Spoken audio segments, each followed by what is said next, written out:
Assalamualaikum warahmatullahi wabarakatuh. Alhamdulillahirabbil alamin wa bihi nasta'in ala umurid dunya waddin wassalatu wassalamu ala nabiyyina Muhammadin wa ala alihi wa ashabihi wa man tabi'ahum bi ihsanin ila yaumiddin. Kaum muslimin dan kaum muslimat ini dimuliakan Allah Subhanahu wa taala, rahimani wa rahimakumullah, barakallahu fikum. Pada waktu sakit menjelang wafatnya, sahabat Nabi yang mulia Abu Hurairah radhiyallahu anhu dijenguk oleh sahabat-sahabatnya. Dan ketika itu beliau menangis, maka kemudian ditanyakan kepada beliau, "Mayu bekika?" Apa yang membuatmu menangis? Beliau radhiyallahu anhu mengatakan, "Bu'dul mafazah wa qilatuz zat wa uqbatun qu'ud wal mahbatu minha imma ilal jannah wa imma ilan nar."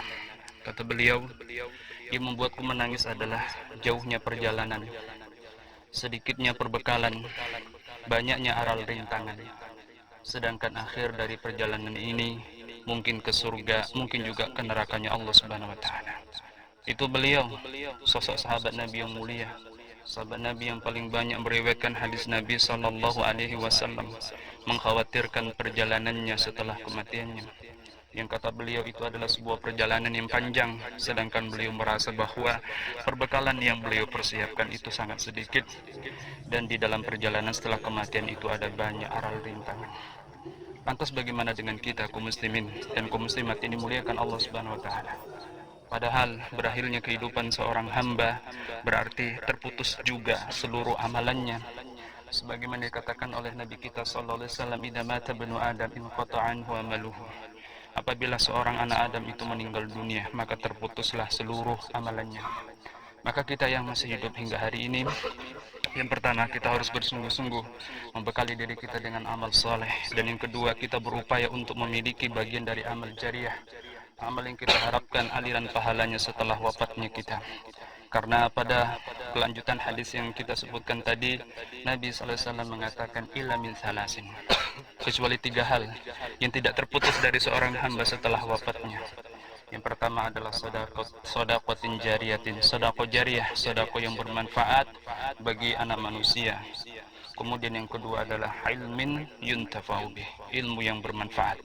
Mungkin dahulu dia pernah mengajarkan ilmu atau dia menjadi sebab tersebarnya ilmu. Dan yang ketiga adalah wawaladin sholihin yad'ulah, anak soleh, anak yang soleh yang dia tinggalkannya, yang senantiasa mendoakannya.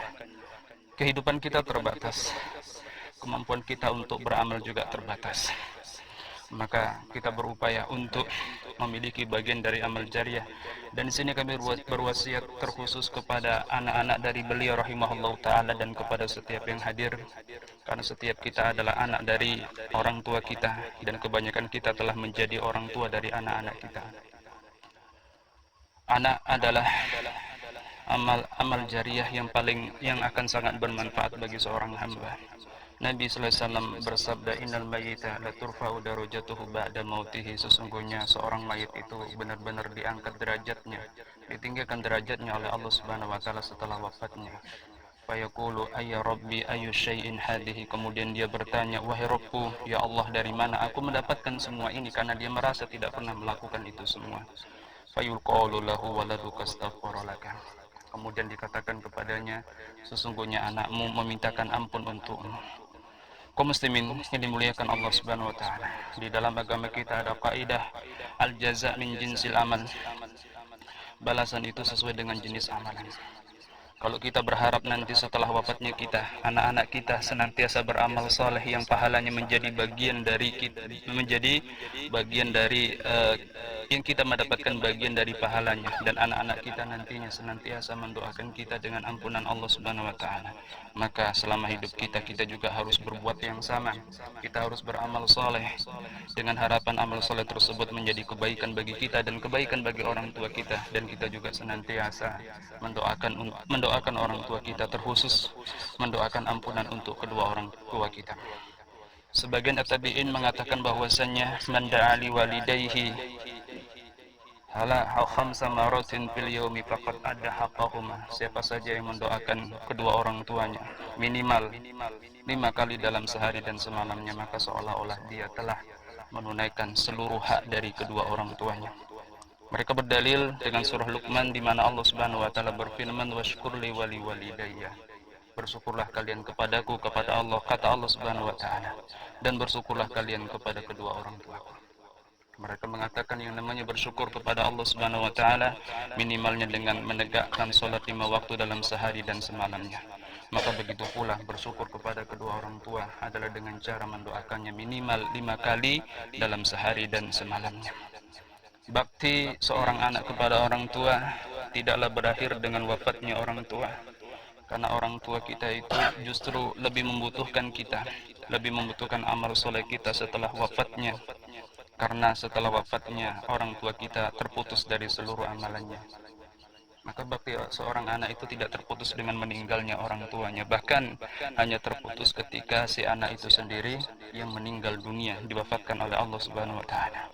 Dan cara yang paling mudah sekaligus yang paling bermanfaat berbakti kepada orang tua adalah mendoakan ampunan untuk mereka.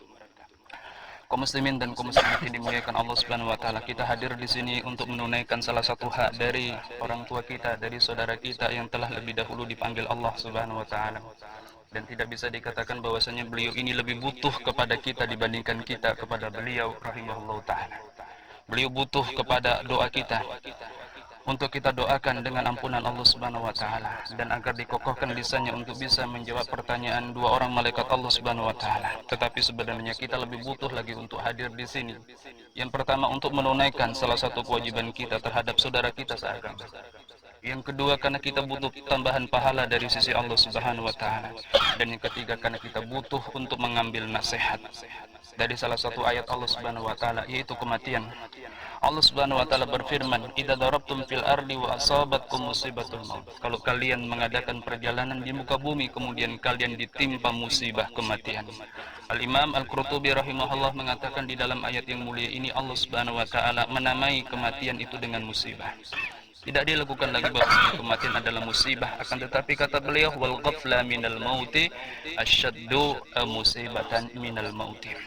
Akan tetapi lalai dari kematian itu sebenarnya musibah yang justru lebih besar daripada musibah kematian itu sendiri.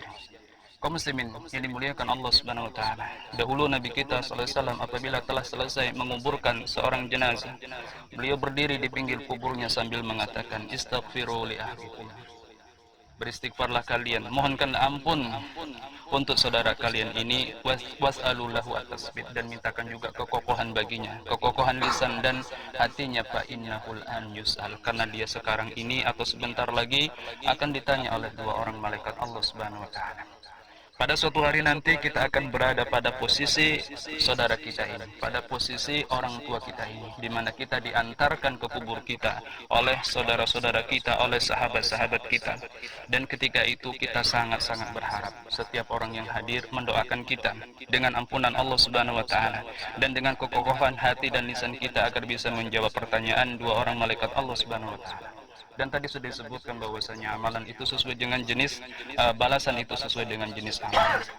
Oleh karena itu, kalau itu yang kita harapkan dari keluarga kita dan saudara-saudara kita ketika mereka nantinya menghantarkan kita ke kuburan kita, maka seharusnya seperti itu pula yang kita perbuat untuk saudara-saudara kita setiap kali kita menghantarkan siapapun di antara mereka ke kuburnya.